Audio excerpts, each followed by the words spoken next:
2020, right? Right. We can all agree that it's been a year. The fires and the bugs and the protests, the police brutality, COVID, all of it. The mess of 2020 has been insane. And despite the external forces that are just kind of like weighing me down, I'm also going through it personally. Being a mom, homeschooling during a pandemic, going to school full time. I've got some family stuff that's going on with more like health stuff going on with my dad. Just got some stuff. And I thought I want to talk about my favorite movies and like comfort movies, you know? So that is my plan. Do makeup and talk about the things that make me happy, aka my favorite movies. Before we get into all of that, I want to talk about the products that I'm going to be using because the last video was kind of a cluster. It was a mess. So Kat Von D primer first. I use CoverGirl for concealer. I'm going to be using the Jaclyn Hill palette. I just use Better Than Sex for the mascara and some NYX eyeliner as well as my contour palette is e.l.f. I think a lot of people confuse their favorite movies with like what they perceive as the greatest films of all time. While that might be true for some people, it's not really true for me. My favorite movies are the movies that I can watch over and over again that make me feel comfy. I got foundation on my eyelash. I think that we need to talk about something a little more uplifting today. I'm tired of crying. I've done a lot of that over the last week. So I just really wanted to do some self-care. And this is me self-caring for today. So the first movie that I want to talk about is the most underrated Disney princess of all time. So The Princess Diaries came out like, 2001, 2000? I don't know. Boy, howdy, has that movie just sort of been there for me through everything. It's just this warm, fuzzy blanket, and I love it so much. I really have no clue who I would be without The Princess Diaries and without Anne Hathaway being like such a hot babe. I think I realized at like 8 that like women are hot? Question mark, question mark, question mark. Catch a falling star and put it in your pocket. Never let it fade away. You guys, I forgot the primer. That's that. My first experience with romance was The Princess Diaries. When she's crying because Josh kissed her and she wasn't prepared and she was just like sitting on the stairs outside of their house with her mom crying and she's like, my foot didn't even pop. My dumb 10-year-old brain, 6-year-old brain, whatever, like literally huge chunk of my childhood, embarrassingly thought that she meant that her foot didn't literally pop. Like, so I thought when I got my first kiss, my foot would just crack like the way your back pops or your hands. Like, I thought that she meant her foot was going to do that. Frida and Kahlo. And like, I didn't get that when I was 7, but now I just realized today. I think that there's something to be said about the overall message of the movie. Mia is scared to become a princess. She's scared to become an adult. And she has this girl who I honestly have always had a vendetta against Mandy Moore because of this movie. And I'm not very sorry about it. I don't like her. I don't like her because she was a bully to Mia. Mandy Moore, I'll fight you. Mia goes through this makeover and she's beautiful, but like it changes her in this way that she's not comfortable with. She's like, I don't want to become this idea of a princess. I want to become my version of a princess. And she takes that and she kind of rolls with it and is herself ultimately. In the end, she loses her friend, her best friend for a moment, and she like disappoints the guy that really genuinely likes her. Also, I've always wanted a pizza with M&Ms on it. I think the overall message is just really sweet, and it's such a good lesson to learn when you're a kid. Being popular isn't everything. Sometimes the hot guy is just a hot guy, and there's a hotter guy who plays keyboard while he eats M&Ms. We stan Michael. Also, the whole like feminist message in the movie. I mean, you've got Julie Andrews, who is a queen, who is running her country without a man, although we do stand Joe because, hello, Joe. And then you've got Mia's mom, who has raised her as a single mom, not needing no man, and honestly kind of kicking ass at it. Okay, guys, I'm honestly so bad at makeup. Are you supposed to look like this when you put concealer on?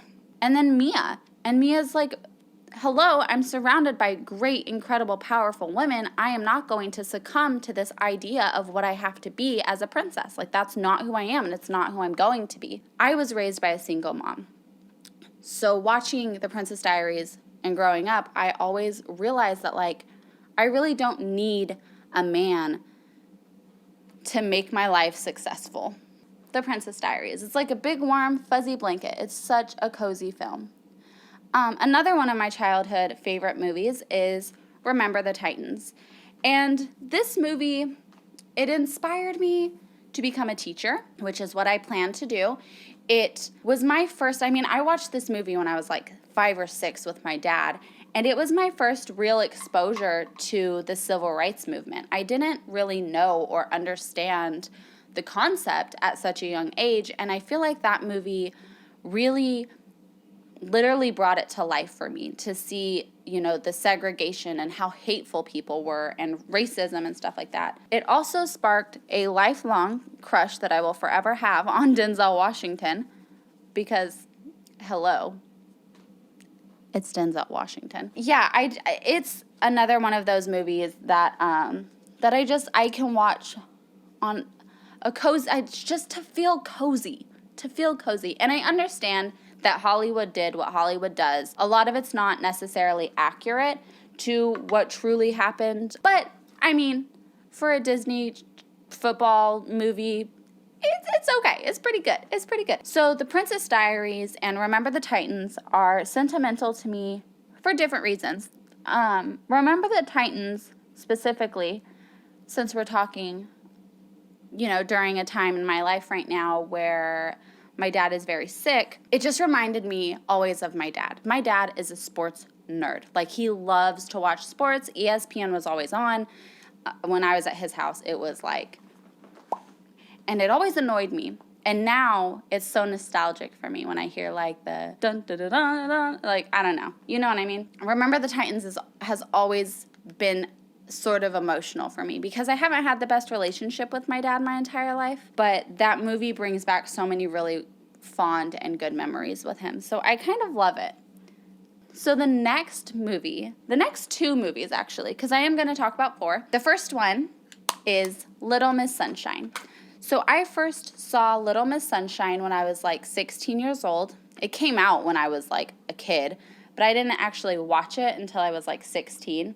I love Steve Carell, and I think that his performance in Little Miss Sunshine, I haven't seen everything he's in, but it is the best performance, in my opinion, that he's ever given. And I know, The Office. I know. I still think that Little Miss Sunshine is up there for me. Ooh, I like totally missed that spot. Steve Carell is known for this, what do they call it? Like a character role where he always plays the goofy, awkward, funny guy. But in Little Miss Sunshine, it's totally different. It's this different vibe from him, and he does it so freaking well. In the last video, we talked about Toni Collette and how I think that she's an incredible actress.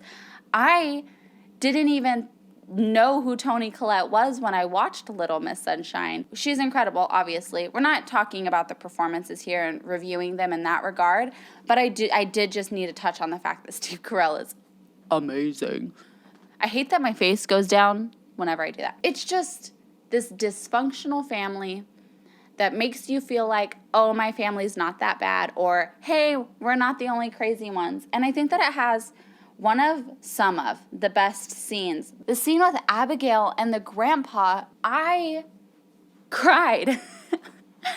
I don't want to give any spoilers away because if you haven't seen Little Miss Sunshine, you've got to see it. I highly recommend it. It's a top favorite movie for me, obviously, but also I think it's an incredible film. Not only does it make me feel good, because I can understand why people might say The Princess Diaries and Remember the Titans aren't great film, but Little Miss Sunshine is great film, and also a warm, cozy blanket that you can watch. And I love it. It feels like a hug. It feels like a good hug from your dad, in my personal thing, because I need a hug from my dad. The writing is good. It's just bone apple teeth. After watching Little Miss Sunshine, I realized I kind of like Steve Carell. And I had seen him in a couple of other movies. What is it? Seeking a Friend for the End of the Universe or End of the World. That movie, I watched that and I liked him in that. The 40-Year-Old Virgin is a freaking classic. My other, and this is probably my absolute favorite comfort movie. Gets me all the time. I can watch it in almost any circumstance. It's just so good. Crazy Stupid Love. For me, it is probably my favorite rom-com ever. Julianne Moore, you've got Steve Carell, you've got Emma Stone and Ryan Gosling. Hello. You've got this incredible cast of hilarious actors, and they do it all so freaking well. I am going to pause and do my eyebrows really quick and then come back to wrap up. So we're back. I did some eyebrows. I think what I want to do is just throw on some mascara and eyeliner. I don't really know that I want to do eyeshadow. When I started it, I did, but honestly, I just want a good winged liner and some mascara. I think that sounds fun. If you're having a good day at work, you want to come home and relax, watch Crazy Stupid Love. You've had a bad day at work, you need to cry. You had a bad day at school, your professor won't give you an extension even though your dog died. Crazy Stupid Love. You got dumped? Watch Legally Blonde. But if you can't watch Legally Blonde, watch Crazy Stupid Love.